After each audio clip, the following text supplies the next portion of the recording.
बारग' बिएलटिफोरखौ मान होनानै हाग्रामा महिलारिनि बाखनायथाव खामानि।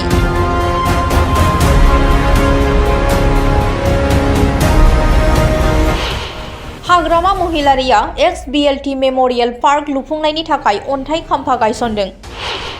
जेरै खोथा एरै बिपिएफ सरकारा खामानि मावफुंनो लादों।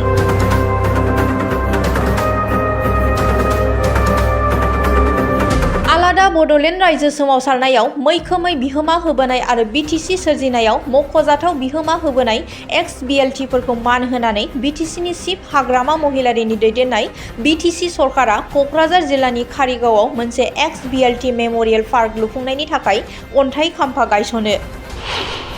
बिटिसि सरकारनि 30 कौटि रांजों समायना रमायनायै लुफुंजागोन एक्स बिएलटि मेम'रियेल पार्क।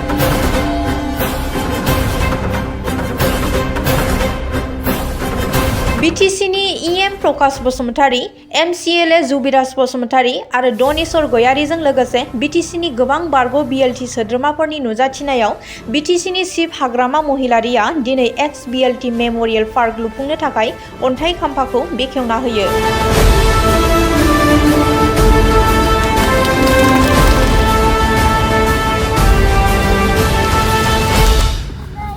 गिबि खुलुमबाय जे एक्स बिएलटि मेम'रियेल पार्क दिनैहाय जोंनि मानगोनां हाग्रामा महिलारि सार बा जोंनि बिपिएफ राजनिति दोलोनि सरकार जानाय गोदानै जानाय लोगो लोगोनो दिनै बे मेम'रियेल पार्कखौ गायसनबाय।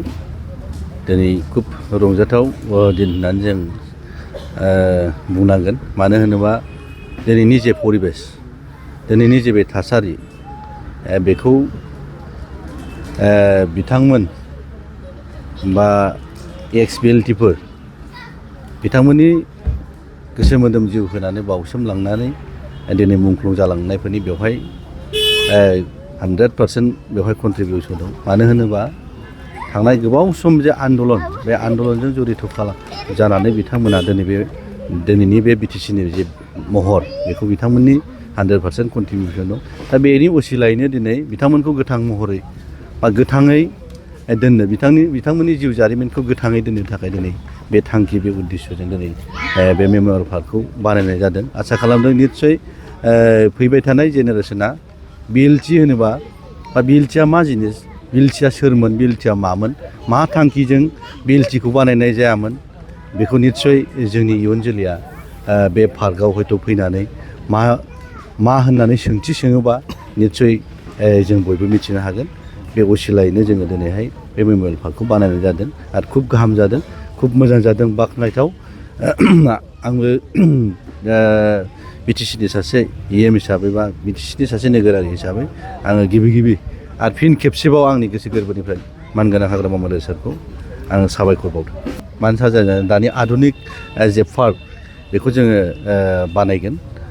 मानगोनां हाग्रामा महिलारि सारा एसे सिगां बिबुंथियाव बुंखाबाय 30 कौटि थाखानि बे मोनसे पार्क जागोन। दा सिगां किस्ति हिसाबै, सिगां इनस्टलमेन्ट हिसाबै 10 क्र'र बेवहाय सेंसन होनाय जाबाय। खुब गाहाम जागोन होननानै जों मिजिंथिदों।